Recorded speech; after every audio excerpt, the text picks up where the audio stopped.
Hi, I'm Luke Gross, aka Mr. Intensity. I'm a realtor with Records Results Real Estate here in Southwest Florida.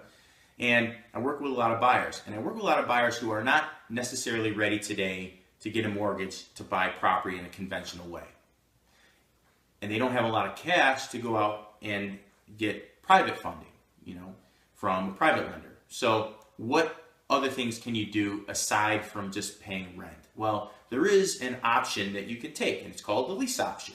It's still a lease. You don't own the property, but you do have the option at some date in the future to own that house, right? So lease option, or also known as a lease with option to purchase, means that you enter into an agreement with a homeowner, and that homeowner is going to lease their property to you.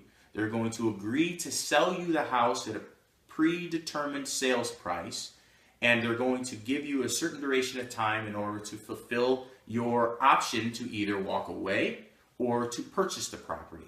So let's say it's a 2-year option, it's a $100,000 home, and you've made a $5,000 down payment, and you're going to pay $1,000 a month. Okay?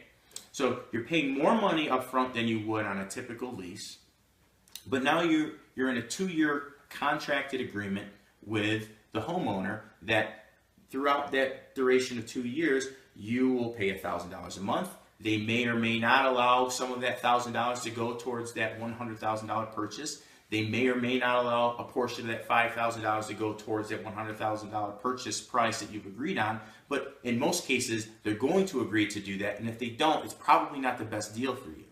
So now you're in a property. Now you basically are in a contract to own this potentially if you can get your credit up to a point where you can go and buy this person out. So let's say you've lived in the house for a year. Your credit is now repaired, and now you can go to a mortgage broker, and he or she can tell you, yes, you're bankable, and we can get you a mortgage. Now you love the house you live in. You've put a significant amount of money down, that original $5,000, and you've paid $1,000 a month religiously for an entire year, and your credit is now good.